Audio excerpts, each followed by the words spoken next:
So it's, wait, let's see. This, C. Yeah, C. that's G. That's G. Yeah. And then the C. yeah. And then, So basically, just think about it as if you're moving it up a whole step for D. So just have the bar and what was the D? bar this one, Yep. and then pinky on that one. There we go.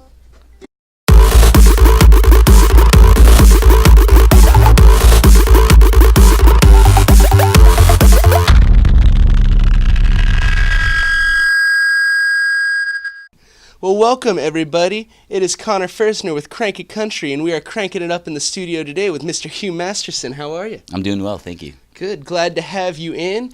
You're living the dream. You said you've had a busy, productive day. Tell us about what you've been up to. Turning a bedroom into a walk-in closet for my Wow. girlfriend. Keeping the home front happy. That's incredible. And when the home front is happy, everyone is happy, correct? That's usually the case, yeah. Absolutely. So I know you live in East Nashville. You do a lot of work on your own house, I guess? I do, yeah.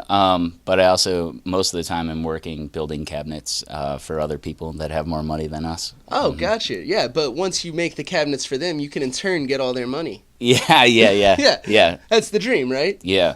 I don't build a lot of stuff for myself, you know. It's like one of those things, it's like Chefs don't cook for themselves. yeah, often. kind of the case, right? Absolutely. Someday I'd like to get more into that, though. Yeah. At the end of last year, you just released your debut EP, Lost and Found. Tell me a little bit about that.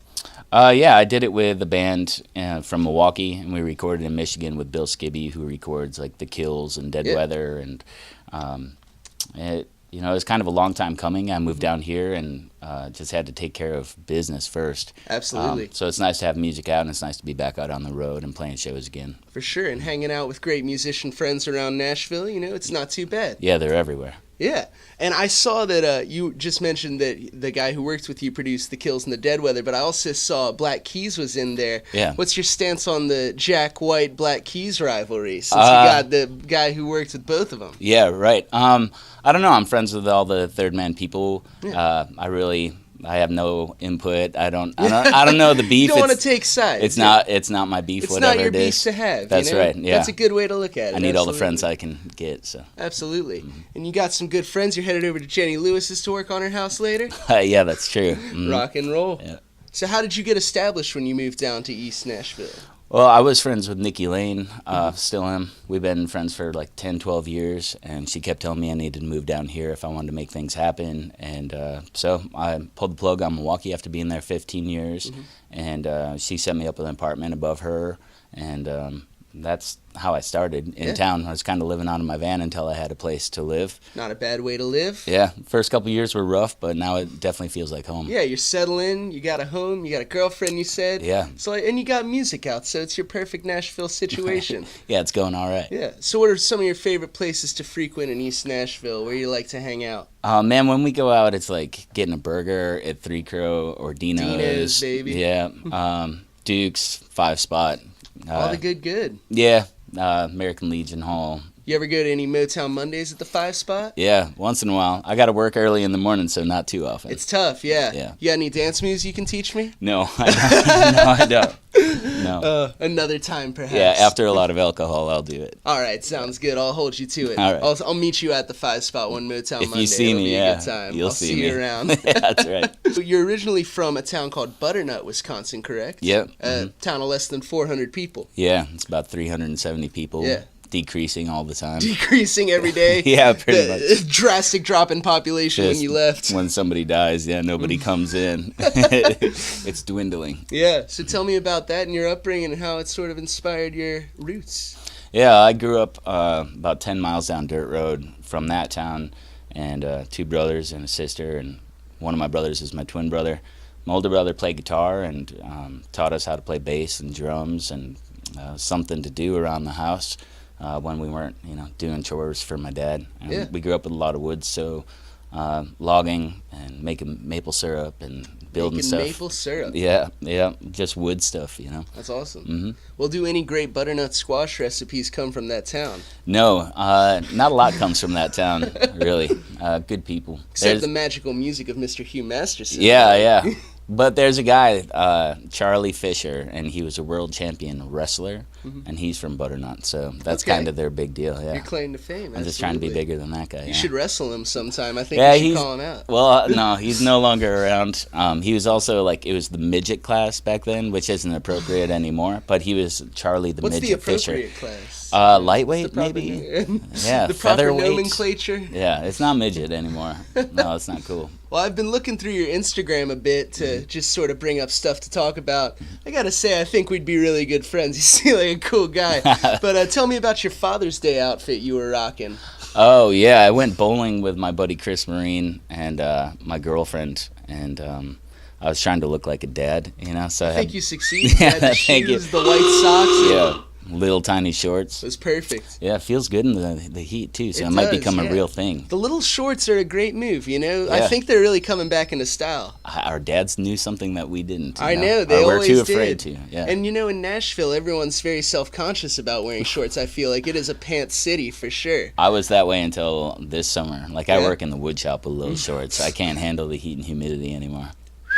Yeah, just that image, you in the wood shop, little shorts, wow. Yeah, look out. So another thing I saw on your Instagram, you reading an article about yourself in Nashville lifestyles in the most comfortable possible way, I think. Yeah, well, I have a hard time with, I don't know, being a musician, you always have to post about yourself, and it becomes a bit of pageantry, and I don't really like that side of it.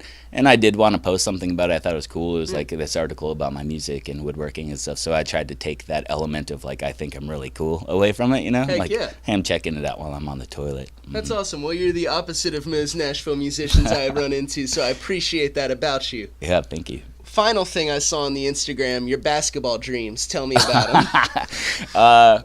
Where we grew up, we didn't have football. We only had cross country, baseball, and basketball. So basketball was the thing. And every summer, every day, I had to make 300 shots. It was something I put on myself. And I had a twin brother who was way taller than me. So he was the center and I was the point guard. Oh, nice. And that movie came out, Twins, with Danny DeVito and Arnold Schwarzenegger.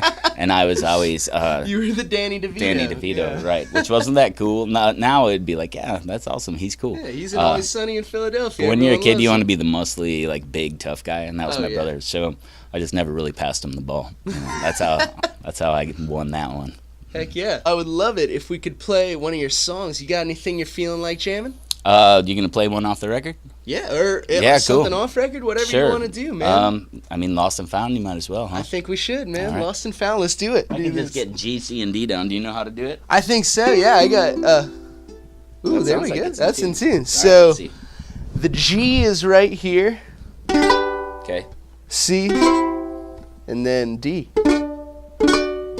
Let's see it again.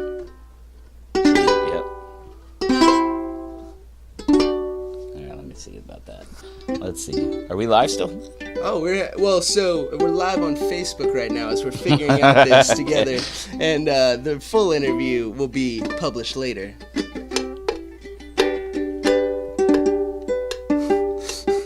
Is wonderfully out of tune ukulele here with my man, Mr. Hugh Masterson, in the studio. Let's just try it. So let's serenade him with a verse chorus. Is all we need.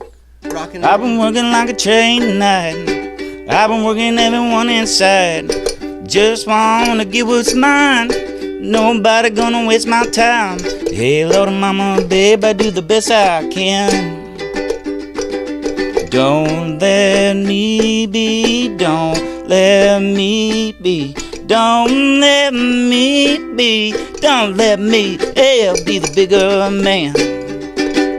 What do you think? Woo! I think that was absolutely cranking. I've never heard someone make an out-of-tune ukulele sound so good. Yeah. Well, hell of a voice, though. And great thank song. you. I'm a big fan. Thanks. You got some social media out there where the fans can find and follow you. Yeah. Hugh Masterson on Facebook and Hugh_Masterson on Instagram. Twitter is Hugh Masterson. Yeah. All the good. Yeah. Check him out, find him, and follow him, and make sure y'all download his latest EP, Lost and Found. It's a banger. Absolutely great. Thanks so much for hanging out and talking with me. Thank you. I appreciate it. Absolutely. It's nice to meet you. Nice to meet you as well, man. This is Hugh Masterson, and you're watching Crank It Country.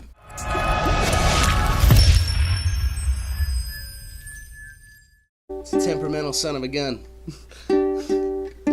It's also like $5. I understand.